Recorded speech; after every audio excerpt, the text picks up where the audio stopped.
Okay, our first big idea is the general idea of data science.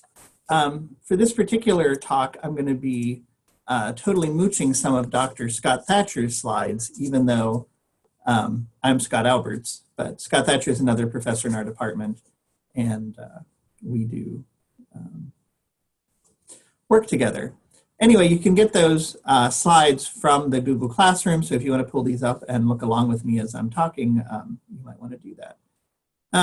All right, so first we're going to start with a model that I like in data science called the data science Venn diagram.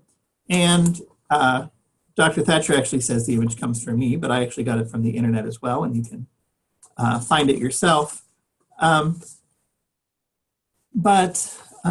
think that the idea here is that data science is really the overlap of these three quite different areas. One side we have the math and statistics knowledge, and certainly data science does use statistics, but we use it in a different way than you learn in a statistics class. We almost never talk about p-values. It never does a lot of the stuff that we spend a lot of the time in statistics classes talking about, because it's really interested in these really huge big data sets and exploratory research where we don't have designed experiments. Instead, we're like, hey, if I collected 17 million data points on this thing, what can we learn from it? And that's very different than an experiment with a control group and different dosages and that sort of thing. The second circle, the red one, is coding skills, which the chart calls hacking. Hacking has a negative connotation here. And the overlap between those two fields is called machine learning. Our friends in computer science actually have a cool class in machine learning that really looks about that, and we'll talk about that a fair bit a little bit later in the semester. The third circle, the blue one on the bottom, is labeled a substantive experience, and that means that you have experience in your own field. That is to say, if you're going to be a health data scientist, you probably need to know something about health. If you're going to do genetics or genomics, you need to know biology. If you're going to do econometric predictions, you probably need to know some economics. Now, some of you are business majors, and so that means you're going to be looking at sales, marketing, that sort of data. And of course, we're collecting all these data sets in these different areas, and having some experience down there really is useful. Knowing stuff in the field really does help you give advice on making the best decisions. You can see over here in the danger zone are people who have the substance experience and the hacking, but don't understand the assumptions of the mathematical background of the model. And of course, it's one reason why this course has an introstat prerequisite. And of course, you're at Truman, so you've already had some math classes before. So data science is this little funky triangle thing there in the middle, the overlap of the three circles. And some people would say that actual people who are trained deeply in all three areas are like unicorns. I've never seen one, but they're easy to explain. So this class isn't going to teach you enough that you will call yourself one of those unicorns, but hopefully you will not only gain a little bit more math and stats knowledge, as well as a fair bit of coding experience, but you'll have the idea of how to connect it to your substantive experience in order to make some really good meaning for things. Again, for substantive experience, I know lots of you come from different backgrounds. We're going to try to do a variety of different examples from different areas so that we can see some cool ways. Certainly biology, health science, linguistics uses data science, art history uses data science. So we're going to try to look at some cool data sets and some cool examples, as well as a whole bunch from business and economics, because that is where a lot of you come from. And of course, regardless of where you come from, where you're going is going to be important too. So I think from your perspective, what you want to think about is as you move forward from Truman, as you take your higher level courses, as you think about careers, which of these areas are you going to be an expert in? Are you going to be a substantive expert who knows just enough hacking or just enough math and statistics knowledge that you could work with people who maybe report to you or who work in another branch of the company, but you're going to have to communicate with them in order to do that? Or maybe you are going to decide that you want to be a stat minor or even a computer science minor, and that's all very good 2. Again, we're going to bounce around between those. If you want to get more substantive experience, of course, you take classes in those areas. Regular stats courses and math courses teach you that, and CS courses like CS 170 will teach you a skill in a more traditional software language. All right, so another model, and this is the one Dr. Thatcher has created, and it's sort of a complement to mine that I found, is the idea that data science is a built-up system. He likes this one better. I like the first one. Of course, we can use both. So what he says is you start with the idea of statistics, and you add statistics in and you gain understanding where it makes sense to do that. At the same time, though, you think about how science is going to be used in this. Science is literally in the name, data science. And so you may be expected to have some science, but what is science, right? Certainly you learned somewhere along there that science is a systematic method of collecting data in order to make better decisions, or maybe you learned something else. And so whether the decisions are about the universe and black holes, or the decisions about how healthcare works, or what treatment options are best, or decisions about should my company make more of product A or product B, the idea that the systematic method of collecting data is what you're going to want to be doing. One of the best data scientists I ever took a class with, he was at Northwestern when I was in graduate school. He worked for Benetton, the clothing company, for much of his career. And his job was literally to figure out what color sweater should be. And the thing is you have to decide what color sweaters you're going to make 6 months before you spell sweaters. And if you pick the wrong color, you have 10,000 sweaters sitting in your warehouse that no one wants to buy. And you're Benetton, so they're worth a ton of money, and they're made of fancy Angora wool. And he really talked about the scientific application of how to figure out what color sweaters to make.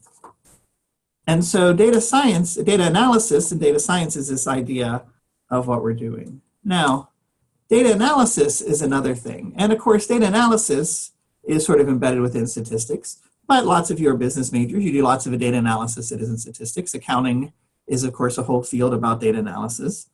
Right, we're not doing fancy t-tests or p-values. What we're doing is we're making charts, we're making crosstabs, we're making stacked bar charts. Not really what statisticians call statistics, right? If you take regression or ANOVA, you'll learn some fancy techniques that'll be really useful for some kinds of problems.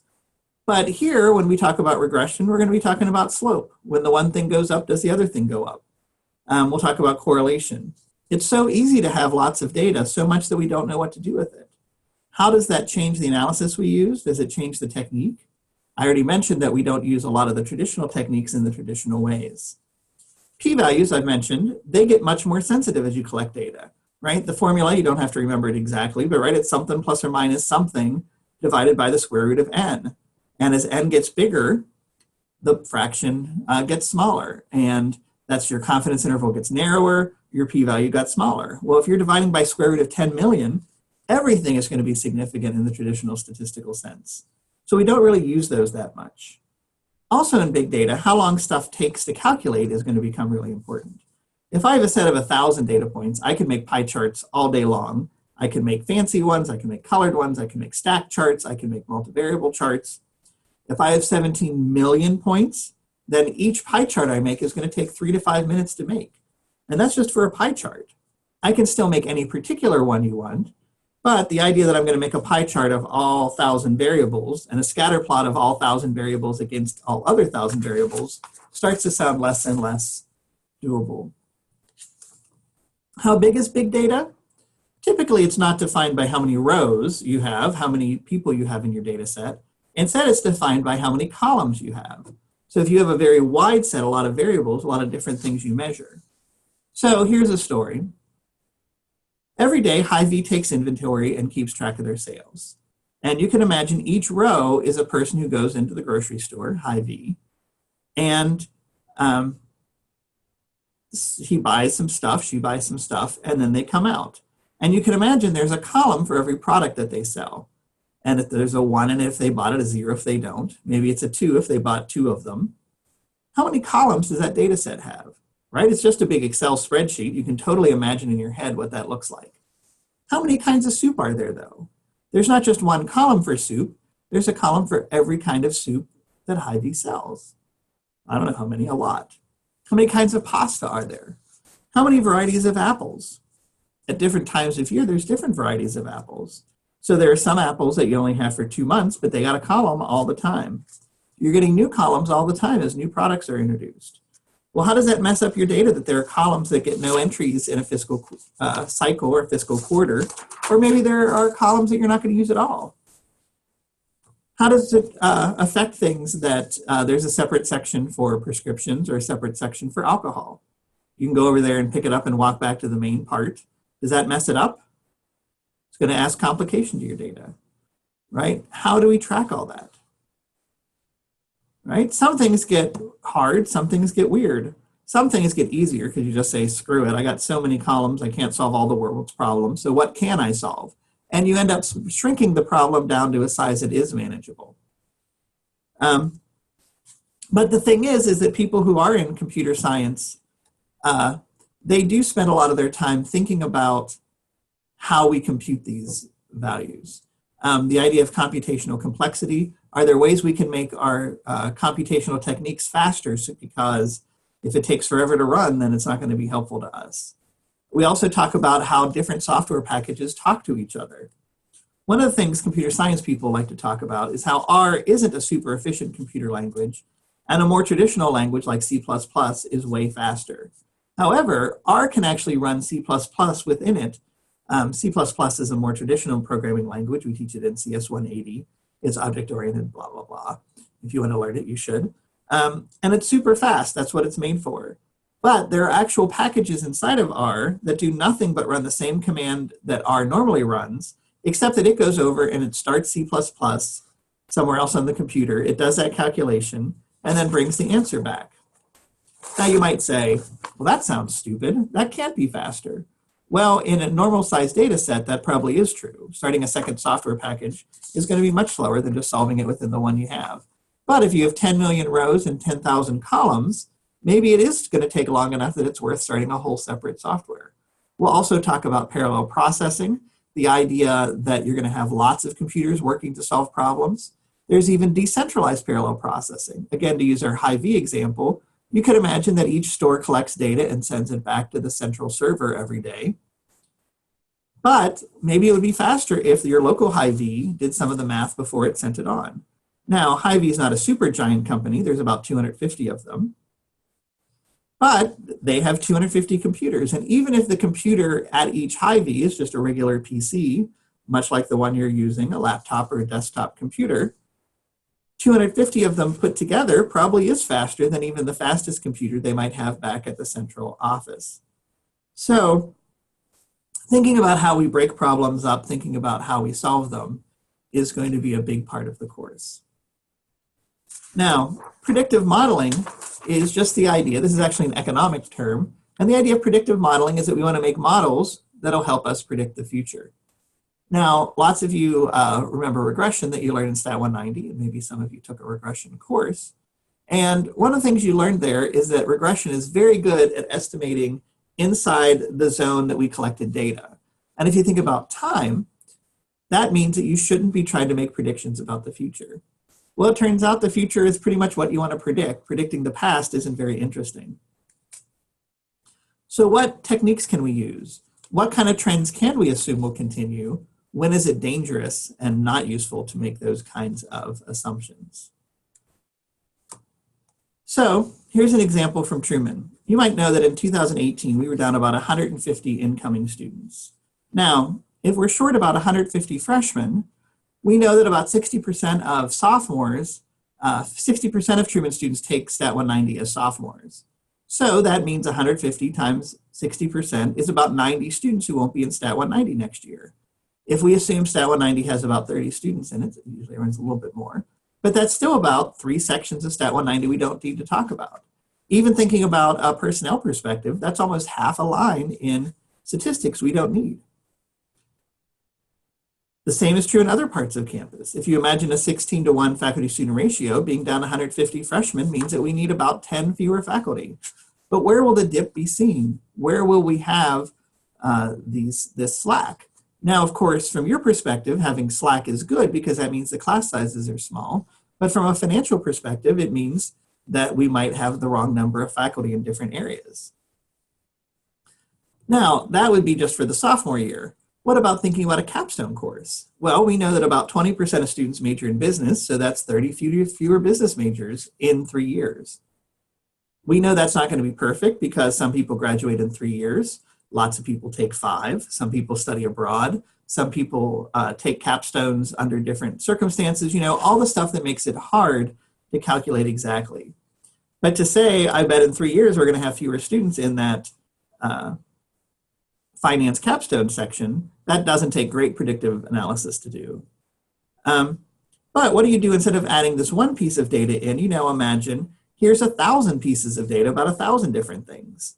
What did we know about next year's enrollment? We know that college enrollment is up nationwide. We know the number of high school students in Missouri is lower. There's an idea that when the economy is getting better, which it is right now, maybe fewer people are going to go to college. The biggest effect of that is felt on community colleges because many people going to community colleges are specifically going to get skills to get a job.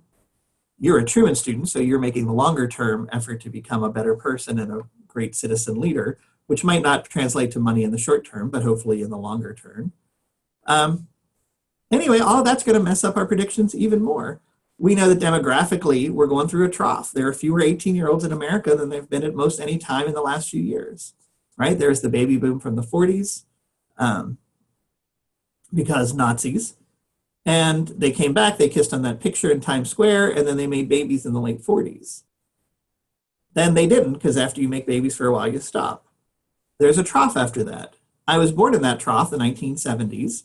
I'm part of Generation X. Then it started to go back up as the children of the baby boom started having children. Those are millennials, who are either ruining or saving America, depending who you ask. And right now we're in another trough of high school and college age students. We sometimes call that Generation Z or post-millennials, and that's some of you. And machine learning is going to take this up to a whole different step. So machine learning is where we don't only use our own ideas to make predictive models, but we let the computer tell its own story. Now, this is where some people start to worry, but you're already using machine learning to get benefits from things. When you use Amazon or Netflix, machine learning is trying to suggest what other things you might like, books, movies, that kind of thing, TV shows, right? It's not like there's a person in there saying, oh, this guy likes those things. I think he might like those other things. But what if it says, hey, those other medicines worked for people like you. Why don't you try this other medicine for a condition that we're not even sure that you have, but that we think you might develop in the next few years? In some ways, that would be awesome, right? If they said people who had these conditions maybe in their 40s are likely to have conditions that cause severe problems in their 60s, yeah, maybe you should take the blood thinning medicine, even though you don't have high blood pressure right now. That would be sweet or terrifying, depending on who you ask. Which science fiction movie are we living in anyway? And lastly, there's the idea that data science is just a buzzword and doesn't mean anything. Harness the big data revolution. I don't know what that means. When we talked around with faculty around campus about making this class, you could tell that some people wanted to make this course a requirement, say for students in business, which is what ended up happening. Some of them didn't even know what data science was, but they know that jobs are important, and they know that careers are important, and they know that employers say a background in data science would be really awesome. The ACSSB standards have included data science as one of the important outcomes for students. It helps get you hired. Hey, give our students some of that. I don't know what it is, but hey, can we teach something in that? And of course, we in stats are happy to teach that, but that's not really a good reason to make a class. So the last point is that data science has only been around for about 20 or 25 years. And you think about other things that we talk about, right? Most of the stuff in Stat 190 comes from the early 1900s to the mid 1900s. Calculus was invented in the 1600s. Lots of the other things we teach in science come from the 1800s and the Enlightenment in the 1700s. And we're still making this up and even thinking about what should be in this course. Literally last week, I was at a conference learning about new data science techniques. Me, Scott Thatcher, the other data science faculty, we continue to read sources, we continue to find new things. Some of the stuff we teach you in this class will be obsolete by the time you graduate. And you could either say, well, screw it, why are we even bothering? But a more liberal arts approach like Truman would do is say, we're going to give you a foundation. We're going to give you tools so that you can keep learning as you go. This isn't going to be the end of a process, but the beginning. Now that's really annoying. You'd probably much rather just learn it. And then after you've learned it, it's all going to change. Ugh. Well, when I took this class in the 1990s, it was in Fortran, and no one even knows what that software language is anymore. There are some brand new tools like Tableau, which are super easy to use. We'll talk about Tableau a little bit, but it's not a software language. It looks like Excel, and it's really designed for people with less of a technical background than you have. That's why we don't teach much of it in this class, because if you can do R, we're pretty sure you're going to be able to pick up Tableau. It looks like pivot tables in Excel, which we will talk about a little bit. And it works nicely for a fair number of simple things. But we know that fancy people will need to do fancier things. And we want you to be ready to become one of those fancy people, depending on where you end up. So the idea that I'm going to end with is that data science is trying to unify all of these things, the two models I talked about, to make meaning. Doing something, some kind of analytics seems like it's going to give better solutions in lots of cases than trying to make a decision without harnessing the big data revolution. And that's the purpose of this class.